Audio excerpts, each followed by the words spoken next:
Yo, what's good, Waterway family? It's your boy Vino, and we are here with a very, very special guest today. We do have Omar Fateh, Senator Omar Fateh, in the building. Did I say Thank your you. name correctly? Yeah, Fateh is perfect. Yeah. Fateh. Yes. Okay, Thank you so Omar much. Fateh, and then I'm here with my co-host Ricky. You Yes. already know the waves. Mhm. I'm really glad that you're here, Thank you. Omar. I really do appreciate you coming and giving us the time here. Um, we're in very interesting times. I think you might agree, both just in the world in general, but also politically. What are your thoughts, kind of, on what this current political climate is looking like? It's a lot. But first, I want to say thank you both for giving me the opportunity Of to join course. you this morning. It means a lot to me. There's a few directions I can go with that. Number one, we have a hostile federal government right now, with not only Trump in office, but he has a trifecta. He has both the White House and both chambers of Congress. He has the House and the Senate, Mhm. and on top of that, he also has a Supreme Court that's willing to do whatever he wants. And that's one of the main reasons why we're seeing a lot of those unconstitutional violations and acts continue throughout the country in different cities, like folks getting picked up in the middle of the street and things like that. And so, a couple of things to that. Number one, uh, how did Trump first get elected in the first place? Yes, he ran on some hateful rhetoric. Yes, there is an element of like nationalism within his own campaign and even now within his own cabinet. But he also ran on affordability and talking about the struggles that people have, the everyday people, right? Mhm. And so that I think that's kind of why we saw like a swing to the right in the 2024 election. But now you see like a lot of progressives running on that same populist message of affordability, like we saw in New York City, for example, with Mhm. Zoran. And so, was Trump lying when he was talking about that? Of course he was, right? Yep. He was just saying what he thought voters wanted to hear. But that speaks to the everyday voter that is seeking more authentic, sincere leadership around who's going to tackle the everyday needs, the needs of the everyday person. And so, as a candidate, as a senator, as a member of the DFL, my goal has always been for the party to not abandon working class people, because that's really the way we fight back and continue to serve. For sure. For sure. I guess I want to start off by figuring out who is Omar Fateh. Yeah. Where did you grow up? What school did you go Yeah. to? So I was born in Washington, D.C., and I was raised in Virginia. I'm the son of immigrants, both my parents from Somalia. Mhm. My dad came in the early 60s and my mom came in the 70s. My dad came on a college scholarship in 1963, and he was placed in Montana State University in Bozeman, Montana. Wow. And at that time, he was the only African American in his college. Wow. And I think also there was not a single African American family in Bozeman, Montana at that time, right? And that was 1963. Wow. And so he has a lot of stories that he told me that I carry with me around about that time. I think that year, 1963, was the same year also in which George Wallace had that famous speech, segregation now, segregation tomorrow, Mhm. segregation forever, right? Yep. And so, yes, that's part of our history, but it wasn't like 100 years ago, 200 years ago. It was just, that's pretty recent. Yeah. And so my mom came in the 70s. They got married in New York. Fast forward, I was born in Washington, D.C. I was raised in Virginia. I went to school in Virginia. I graduated with a master's, a bachelor's and a master's in public administration from George Mason University, which is in Fairfax, Virginia. And then shortly after completing my master's, I got a job offer with the city of Minneapolis, actually. Wow. And so that kind of brought me out here. Amazing. Yeah. Amazing. So what was high school like for young Omar? Did you play sports? Like, what were your interests at that time? Yeah, so I did play a lot of basketball. I played soccer, but I didn't play like organized sports. Just play for fun, hanging out a lot. I wasn't really a focused student back then. Mhm. Really not focused on my studies. Uh, I think I buckled down and got more serious after I graduated, after high school. Wow. But I was interested always in that. I used to go to summer camps Mhm. almost every summer, or pretty much every summer as a child. with my siblings. I'm the fifth out of six kids, so it was a pretty big family, Wow. Wow. and three boys, three girls. And so always having that competition between me and my brothers, Yeah. who are always much bigger and stronger than me, in basketball and football, never taking it easy on me. That's an And so interesting dynamic for absolutely, sure. absolutely, absolutely. And so um, those are the kind of things I bring up with myself because as a senator, Mhm. with my own experiences on the East Coast, I was thinking about how we can improve, how we can not only service, but to better provide opportunities for our young people, Mhm. whether that's youth jobs or youth programming. Because not only are they are our future, but if we don't take care of them and invest in them, that's going to be a lost generation Yeah. in terms of opportunity, economic opportunity, school opportunity. And so uh, I want to be able to provide those same opportunities. For sure. I mean, you have reached a large potential Yeah. in the political world. What was your turning point? Because I know you just said like, "Hey, I was kind of slacking in high Yeah. school a little bit," but what was your turning point that got you into politics? I always was interested in politics, even when I wasn't serious in school about like national level politics. Mhm.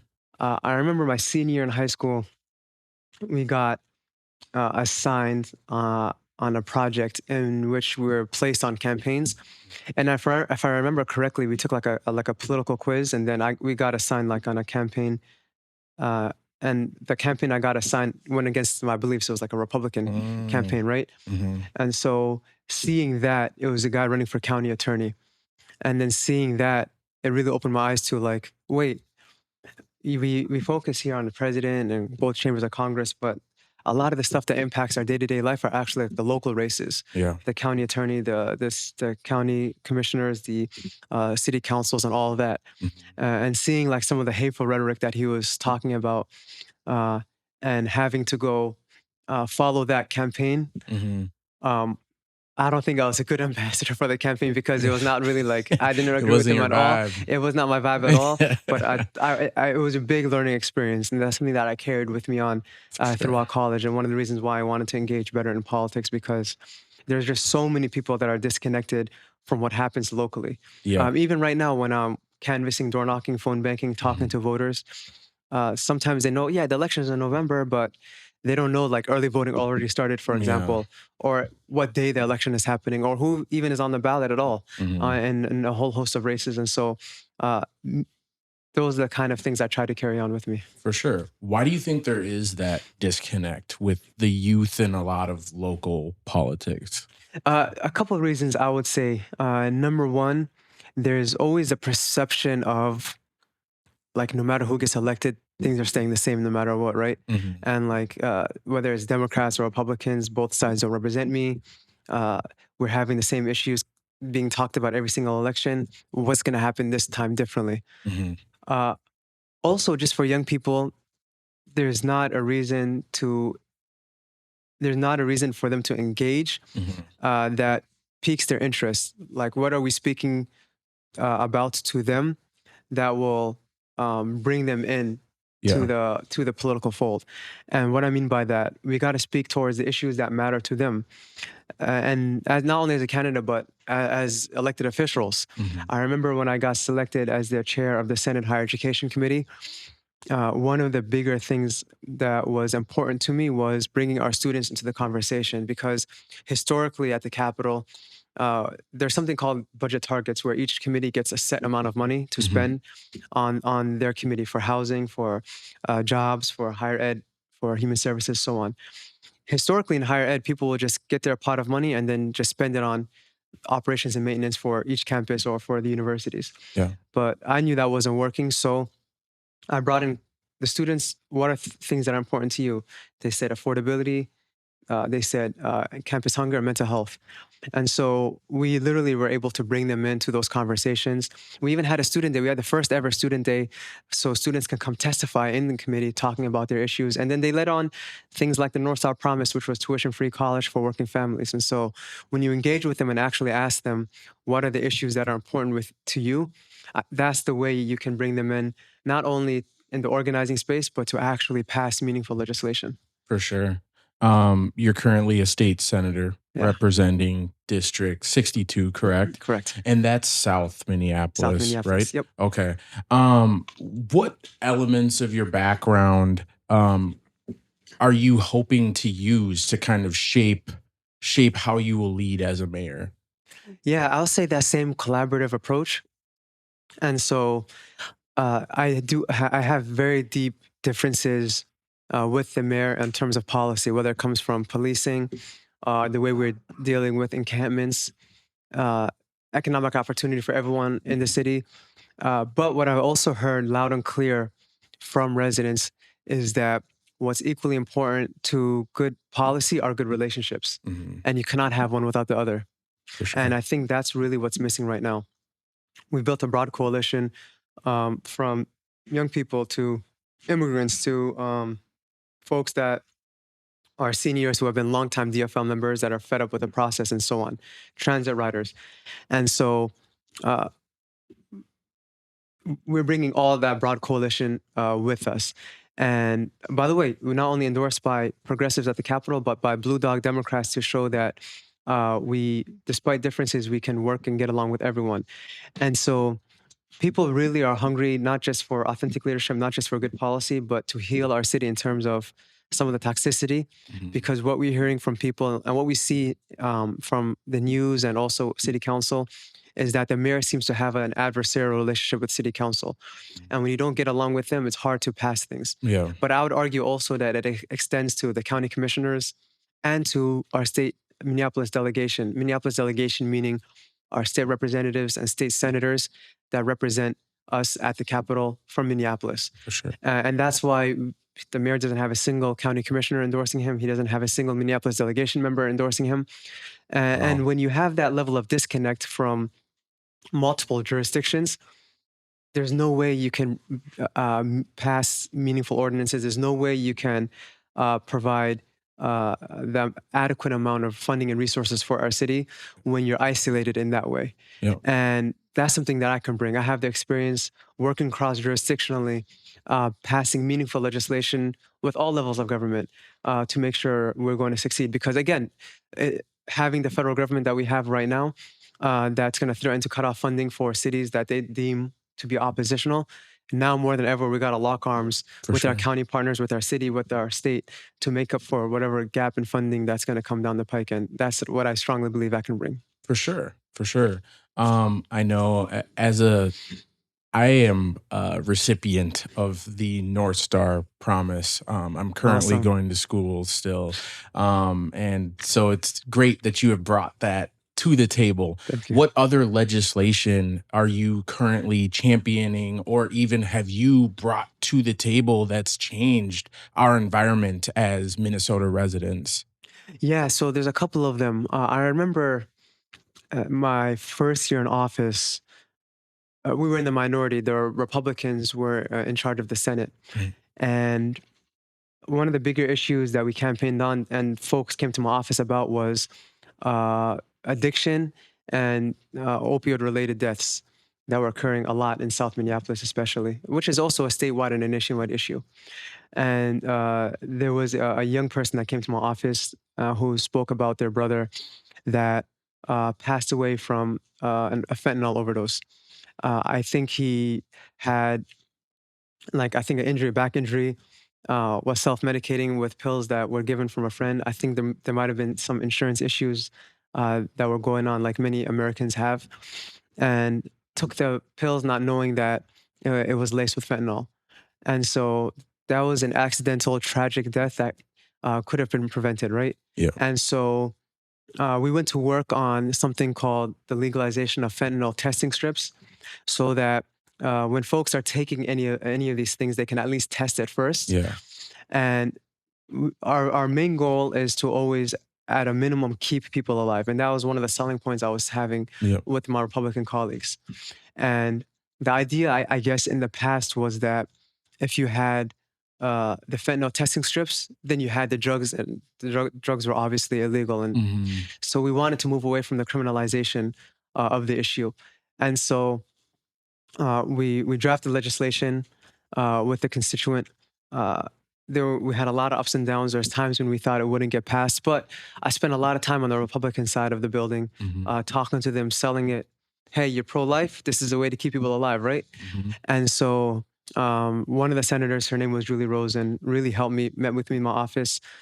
We got it across the finish line and it passed, Yeah. thankfully. And so that wouldn't have happened if I just said, you know what, Republicans are in charge. I'm sorry, there's nothing I can do here, which is easy to do in the Capitol, and it happens more often than not, right? Mhm. And so I spent a lot of time engaging with them, talking to them, getting it passed. Fast forward a year later, the Star Tribune had an article that had a report about Hennepin County, stating that in the first year, 1 million testing strips were given out. Wow. So that's life saving, 1 million. Imagine how many lives could have been that were saved by that. Yeah. And so those are the kind of work that is meaningful and transformational and life saving. And it's not these grand ideas like Medicare for all or like college free tuition for everyone or all that, but still very meaningful work that Mhm. keeps people alive. And I think that's the kind of vision that I want to bring with me to the Capitol. For sure. Have you ever made any mistakes as a legislator, and kind of what are they, or how did you learn from them? Mm, yeah, I would say uh, earlier on, communication is very a very, I'll say, important tool to passing legislation, not just with your caucus, but with the other side as well, Republicans. Yep. And even whether you're in the minority or you're in the majority, whether whoever side is in charge, I think that's important uh, uh, to get across because when that communication isn't occurring and there's a breakdown in trust, that's when the things like the filibustering happens where they just want to be like, well, you're not listening to me, to hell with this. We're going to block everything. Mhm. And so I quickly learned that we need to engage with them. Mhm. And so this past session, as the chair of the Senate Higher Education Committee, I learned from that. So what I did was I brought in Republicans from the committee that I'm the chair of every week into my office, and we sat down and talked about what the agenda is going to be for the week, what bills that they're interested in, what bills I want to bring forth, maybe having them tweak some of my bills also. Mhm. There are times when even they say, you know what, we're not there yet, but we feel like we can get to an agreement on this bill. And I actually pulled it off the agenda and waited till later on, you know? And Mhm. so those are things in which I carry with me because I could have easily said, no, I'm going to just bulldoze whatever we want. We're Yep. the Democrats, we're in charge, we're going to do that. And I think that approach really was received well and was appreciated because we had a very good year in the committee. It wasn't like we weren't fighting each other, arguing with each other, stalling progress. Mhm. Yes, there were strong disagreements, but they were respectful, at least respectful about it, and they weren't trying to have the similar delay tactics that we see usually in other areas. And at the end of the year, if I remember correctly, I believe our omnibus bill means the bills that are the collection of bills that were put together for Mhm. each committee at the end of the year. Mhm. For our committee, actually had the least amount of amendments on the floor compared to all the other ones. And I believe we were if I remember correctly, either first or second. I believe uh, the fastest bill that got passed off the floor also. And that was Wow. because they didn't want to filibuster it or stall it or do a lot of amendments on it because throughout the entire session, we were keeping them up to date on what was going on. Yeah. And so uh, you can have strong disagreements with people, but having that line of communication uh, does wonders in terms of building that good relationship. For sure. For sure. And so the Democrats are the majority in the Minnesota Senate? In the Senate, they're the majority. Yeah. In the Okay. House, it was split. It is. Oh, Yeah. wow. Okay. So collaboration is still needed, although you guys are the majority technically, right? Absolutely. The first 2 years, 2023, 2024, we had all three. We had the governorship, we had the House, and the Senate. Okay. And then last year, we had a split House. House. Does that affect things a lot, or? Absolutely, absolutely, yeah, and things were kind of chaotic on the House side, especially. Mhm. But then also we had committees that were split in terms of having two chairs. So Mm. because it was 67, 67, there was one Democratic chair and one Republican chair for each committee as well, and so that led to better Yeah. collaboration on that side, or more collaboration on that side. For sure, for sure. What was the turning point for you deciding to run as mayor? How did you get Yeah. to this point? So as a senator, I've heard a lot from constituents in my office and in coffee meetings and office hours that were in community office hours as well about a whole host of issues that were more local, not state level. Things like when I call 911, the police aren't showing up, or when I call 911, calls are getting dropped, or I'm not happy with the idea of encampments just being bulldozed with no plan of actually housing people, because we know bulldozing encampments block by block does not house people. Mhm. And I can go on and on and on. And so there was just a collection of a whole host of issues that uh, needs to be addressed at the city level. And I love the city. I love the people of the city. I've seen firsthand our neighbors, despite all the struggles and challenges they're facing, they still show up to city hall, show up to the capitol, show up to committee hearings, show up to neighborhood meetings, fighting for the vision of their city that they want and for their kids as well. And so all that triggered kind of me to um, pursue this mayoral run. And I learned a lot on this race also about the issues that are really important to people, from public safety to encampments to small business support to, and I said earlier, just people wanting better, our mayor to better interact with city council, not have an adversarial relationship. And so those are all the things that kind of pushed me to run. For sure, for sure. What does the first 100 days of Omar Fateh in office look like? Well, the first thing that has to happen is that there has to be meaningful engagement with all 13 city council members, and build that relationship, build that level of trust. Again, disagreement is healthy. You can disagree with folks, but not assuming ill intent of each other when you have a disagreements, and also understanding that there are 13 city council members and they're the duly elected council members and they represent their wards and they're the connection to their ward. I think that want to build that relationship with them. Mhm, Um, Also, we have to make sure that we are immediately putting in place a public safety system that works for everyone mhm, in terms of both police accountability and in terms of responsiveness. We have to put together and implement a plan around how we are engaging with our unhoused neighbors and ending the cycle of just bulldozing encampments. mhm, And how do we address the affordability situation in the city also? mhm. And so those are all things, just a few things that I want to hopefully get addressed in the first in the first 100 days. But again, everything links back to being able to partner with and work with everyone else, because you cannot do it alone. For sure, for sure. And I like that stance a lot because I think a lot of people just expect, hey, you're the mayor, you're supposed to change everything. And it's not necessarily possible by yourself. So if let's say you do endure a lot of dissident between different areas of the city, whether that's like the commissioners or the council, Mhm. how do you expect to get things done in that sense? So I think it's important, and this is what's missing also.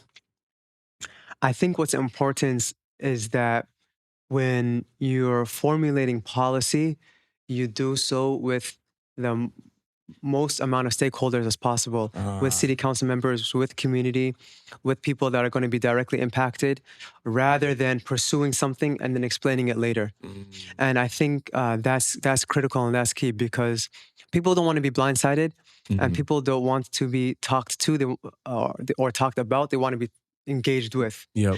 And so I think that's the way that I approach my politics and the way I approach governing, Mhm, is that I bring people on along for the ride, and I say, this is the vision that we have. help me build out the steps A to Z, how we can do this together. Are there going to be disagreements in certain times? 100% obviously there will be. But it's important for the mayor to remain engaged with the elected officials, to be engaged in community, having town halls and meetings within all 13 wards, selling that vision and talking about that vision, but also getting educated by the community, because sometimes you're not going to have it right. Sometimes you're going to be wrong. And I think that's important. As senator, I'm not ashamed to admit there's times where I pursued something and uh, I wasn't 100% correct, and then the legislation had to get tweaked, and having people better educate me on why things need to get changed and things like that. I think that's important rather than taking the my way or the highway approach, pursuing something and then explaining it later. And I think that's what people want to see as well. Yeah, for sure. What are some key indicators that if you do become mayor, that we as the people, what are key indicators that we know that what you're saying is working, I guess? Yeah, a few things. Not having such a strong division that's very public between the mayor and city council, or the mayor or any elected officials. Seeing that we're having encampments being cleared by not bulldozing them, but by actively housing them and providing them with treatment and wraparound services, and working with the county on that. Because the county does have the formula. They did, for example, they ended veterans homelessness in Hennepin County. And we Wow. know that the direct approach of providing one-on-one services, ongoing support, housing, that's a lot. All that is the key, right? Mhm. And so, making sure that people feel safer in community, uh, making sure that our students and our young people and our seniors are not being left behind, having a city that's more affordable, renters being protected. Uh, all of that is the way I think are measures of success for our city. But again, throughout the process in engaging with people, there are going to be issues that prop up that perhaps no candidate is talking about right now, that Mhm. you learn about uh, along the ride as well. For sure. And those need to be addressed also as we get to it. For sure. Um, I know that there's been a lot of talk on public safety, especially surrounding your campaign. Yeah. In 2020, your district did go through the awful death of George Floyd. Yeah. How is that whole entire situation, even Mm, just from the initial incident to even like the protests, like how has that affected you and how you lead mm, as a senator? And how will that uh, also affect you in the future as a mayor to leading with public safety in mind? absolutely. And not just the district I represent, but the city of Minneapolis, I think as a whole, has been through a lot.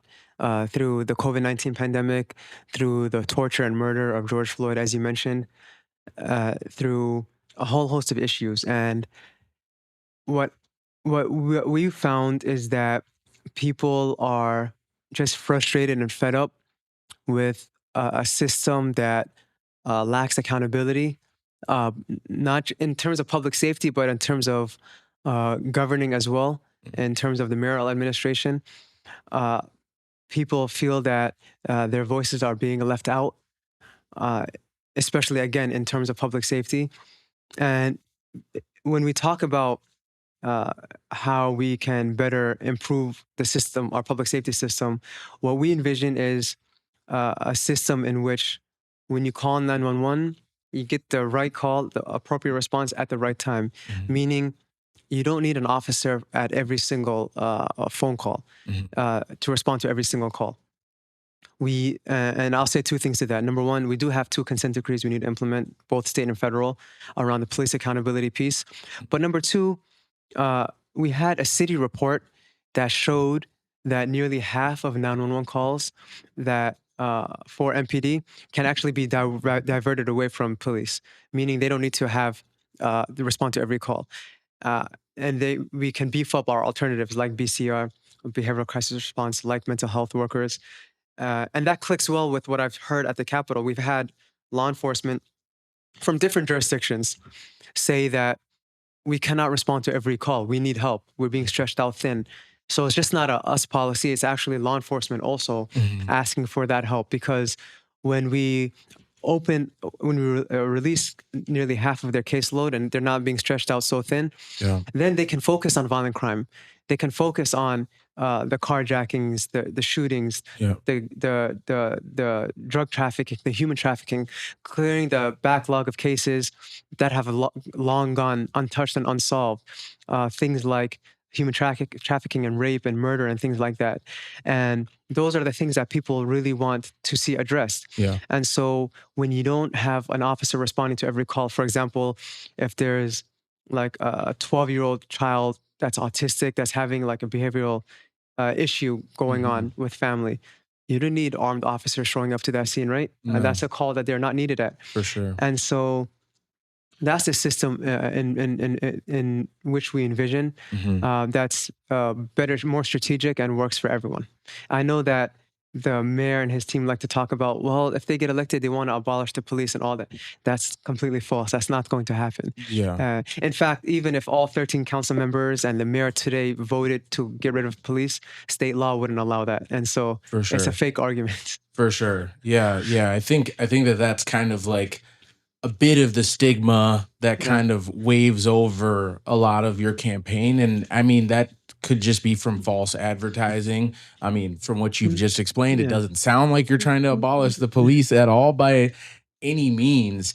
But do you think that there's also a staffing issue in terms of the police department? Are there just not enough officers and to actually handle all of these crimes that are going on currently? And how can we tackle that? Is there a way to add more police officers? Is there incentives or better training that Yeah. they agree with, you know?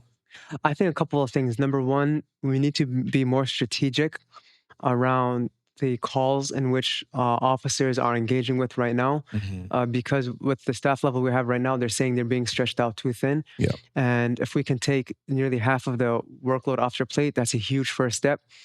But number two, I believe that no matter how many officers you add on the force, uh, it's not going to deal with crime or safety in the adequate way that we believe it will, Mhm. because the city and the mayor has been largely ignoring the fundamental issues that lead to crime, which is poverty, which is low wages, which is uh, strengthening our public school system, which is not having corporate polluters pollute our black and brown neighborhoods, Mhm. which is making sure that people are not being evicted and protecting our renters, which is making sure that we have youth programming and youth jobs.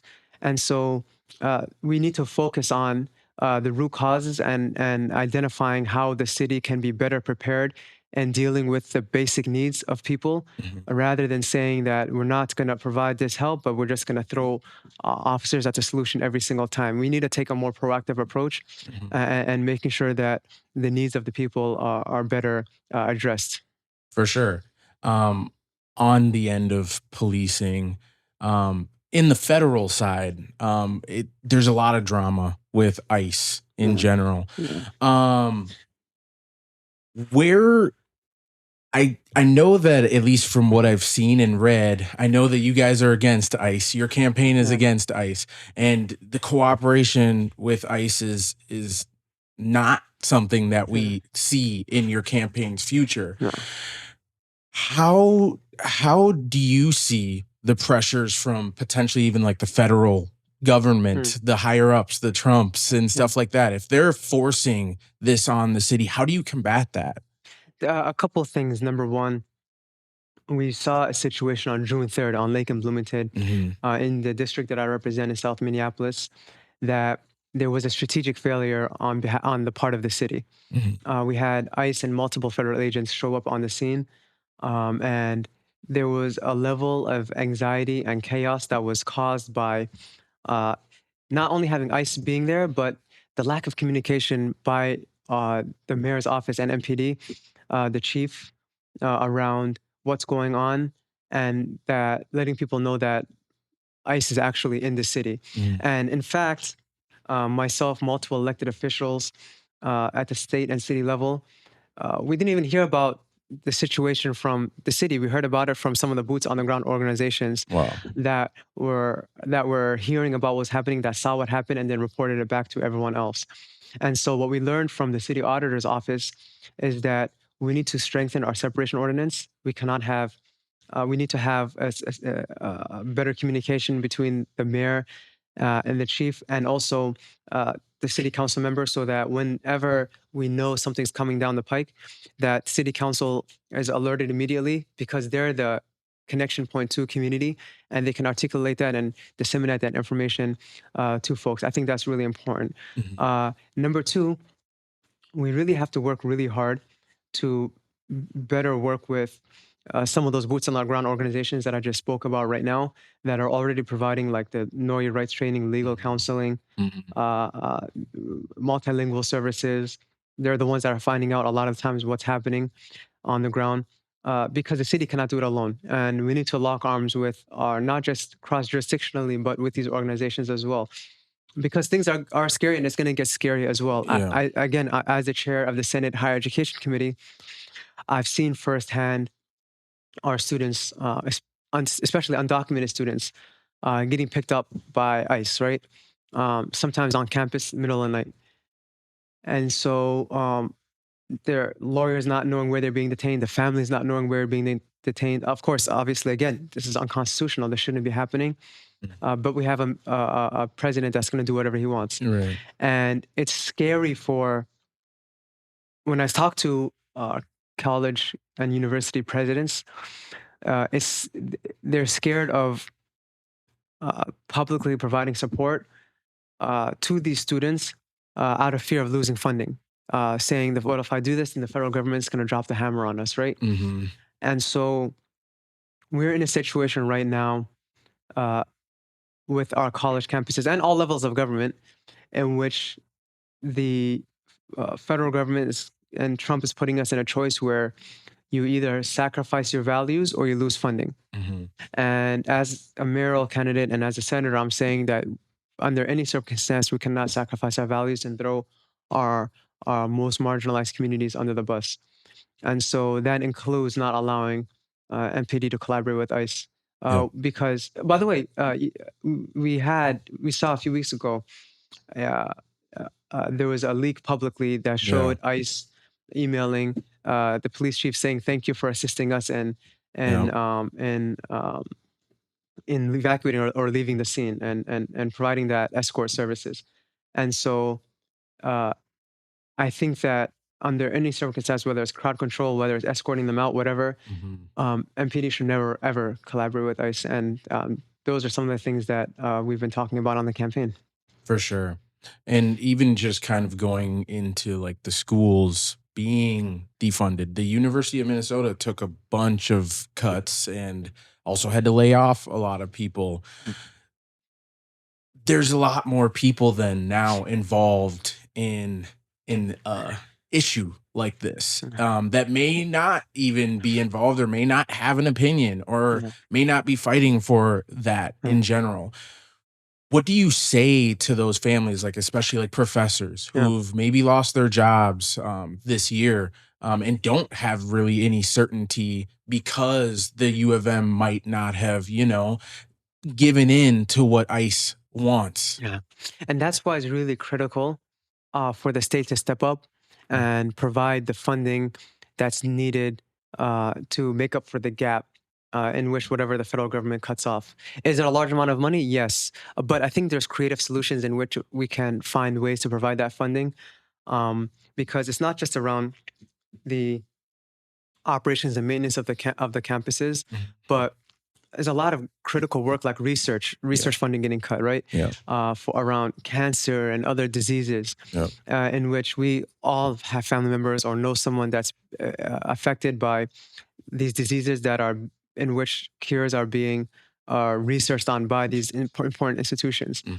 And so I think that it's important for our leadership at the state level to again lock arms with our college campuses and college presidents to find those creative solutions in which we're going to make up for the gap in funding, so that we're not sacrificing our values and not sacrificing our students. because that's not a precedent that we want to set For as a sure. state.